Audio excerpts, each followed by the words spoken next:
lion? Oh, what a big lion. Oh, thank you, Ty. Say bye-bye. Say bye-bye. Goodbye, lion. Say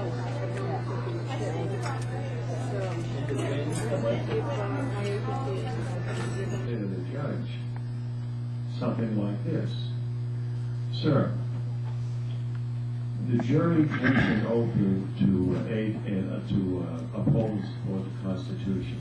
Is that correct? The version is that. The jury takes an oath to support and uphold the Constitution. Is that correct? Yes, sir. That's correct. Sir, with all due respect to the jury members, they are required to abide by that oath in reaching their deliberations and reaching their verdict. Is that correct? Boom. When he says yes to that, you just nailed his hide right to the wall. Okay?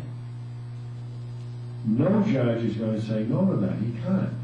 Because if he says no, he's going to expose the fraud. He's not going to do it. We're talking a game here. Now, we're playing a real game. They're playing a real game, but it's still a game. Okay?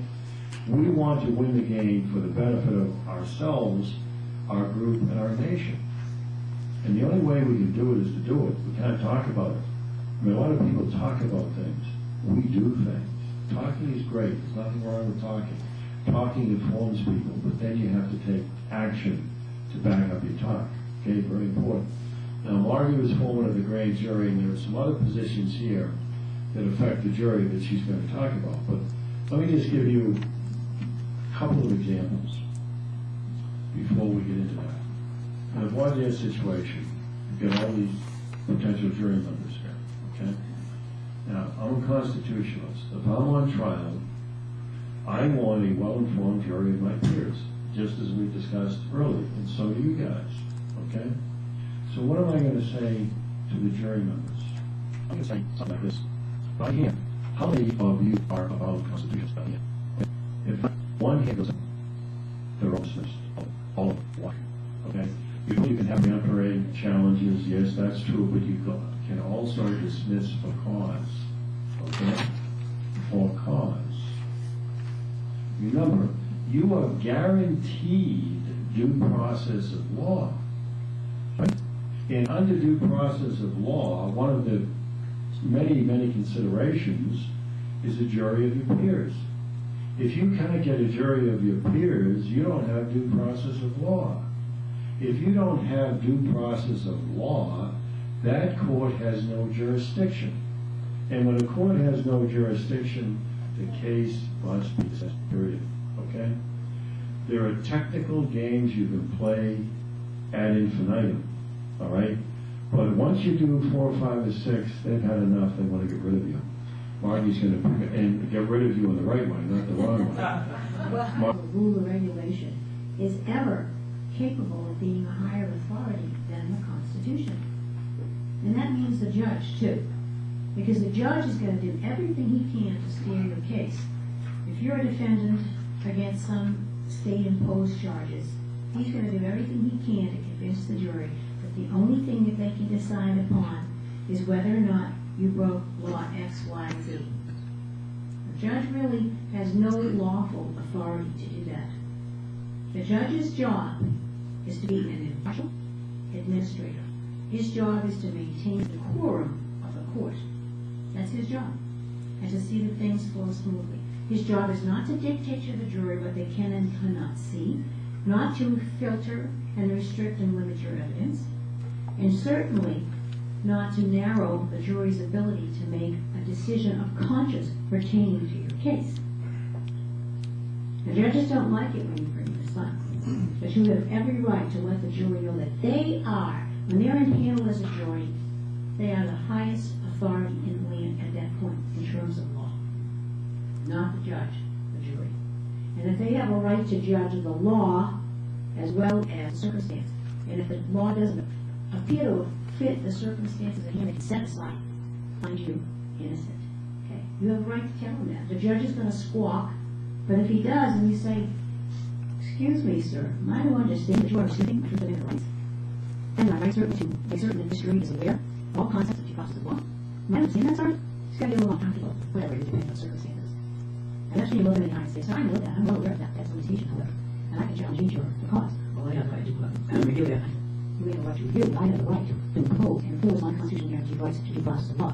And that means that I'm entitled to the majority of my peers as well informed that understands due process and what the Constitution is about, and what the issues are here, and what my rights are here, sir.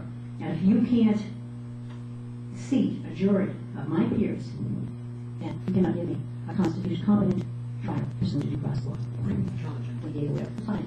Then, because of the situation with the Social Security number and the lawsuit that I got to the Supreme Court, I was fired from my job. And Las Vegas is a small town, there's no employment opportunities. So I was hurt. Because they make money out of thin air. You sign your name, you're crediting them with money. They owe you money on that. And yet they want you to pay and pay and pay. And they jack you up. And all of these late fees and these increases that are automatic in interest, those are things that they do across the board, and they do it deliberately to steal money in. If the American people don't stop it, no one's going to. Because Congress has permitted this all along, and it has continued to allow them to absolutely exercise your stories' rights on that money. That's wrong. And there was only one thing that you only raised, which was the HSA Commerce. That was one thing I raised. I also raised the fact that they created money out of thin air. Okay. In my request for admissions, I didn't go into all the letters, but they're on the disc. I raised the issue that they had no authority to do that. They are in fact violating bank laws, that they cannot lend credit money or assets. That's all in the case, and you see how it did. What to do with your credit? I'm sorry? Did you do anything to your credit? No, not a darn thing, honey. They didn't come over in. No, they didn't. There's nothing on my credit from those people. It's not. Bill, I got rid of this. When we come back, can I tell the people how I used Edwards versus Metris to get rid of 14 judges? Certainly can. We've got to figure it out. Want to take a couple minutes off just to say up the judge? Did the judge do a piece of his mind? And what he consider how low his authority is? Well, thanks to Jim, thanks to Marcia Jack Flynn, I had the copy all typed out for me of Edwards versus, Metris versus Edwards. And it took 2 months to read, but it was really all the way through. And so, I have sued maybe 200, I've had about 200 lawsuits over the past 20 years, and I sued about 100 judges. And I took 9 by 12 envelope, folks, and I wrote on the outside, and I threw them back. And I said, this is no seal, this went to 14 judges, and it's all levels, except the Supreme Court of the United States, certainly the Supreme Court of the State of New York, the Appellate Division, the Appellate Term, the District Court of the United States, the Northern District of New York, Syracuse, and Albany. It went down to the Second Circuit, which is the Court of Appeals for the Second Circuit in Manhattan. And it went to city municipal courts, village courts, so it was all levels, except the Supreme Court of the United States, which I sued, by the way. I sued 8 justices, not 9. And I wrote on this envelope, but back in front, I said, I have noticed you of all the laws that you broke and all the requirements of the Constitution that you did not meet. And I told you where you lied, I didn't state the facts, and you didn't answer it. And by the law of the fact of value to deny, you admit everything that I charged you with. And one of the things I charged you with was fraud. And fraud cancels everything. Therefore, ergo, and wherefore, every ruling you ever made against me, against public access, against the statutes, and against the Constitution is a nullity. You lost, I won, goodbye.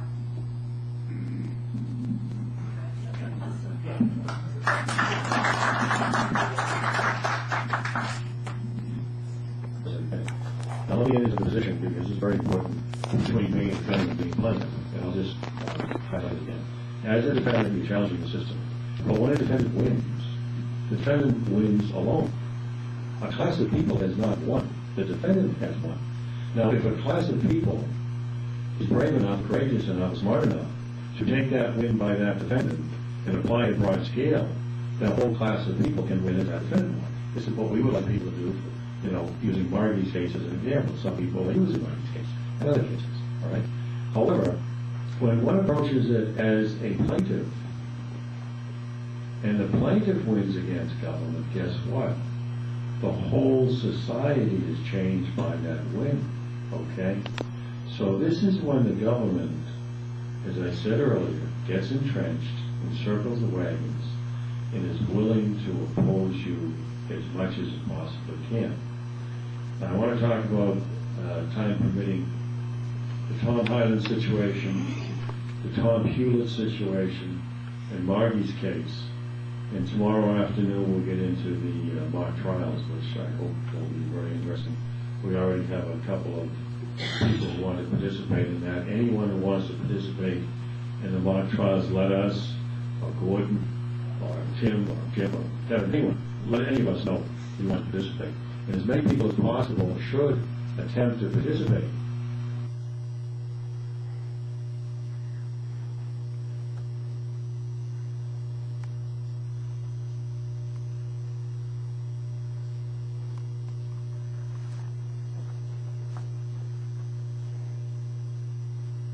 This is Epiphany, January 6th. Epiphany means a great awakening, a great inspiration. Divinely imparted knowledge, an overmastering, or an overmastering impulse. Thank you, Gene Fillion, Springfield, Massachusetts. College mate, 1946 to 1950. Of course, you know, you'd rather have it on the kitchen table, right? We know that. It's a nice sit up. Okay, no, fine. I usually microwave this. I don't like cold things. Can't get his food microwave. Yeah, I read that. It's just the refrigerator work. Raised him outdoors, and I didn't introduce you to him. I'm sorry. He has white gloves, white sneakers, and he's a tuxedo. And he's 14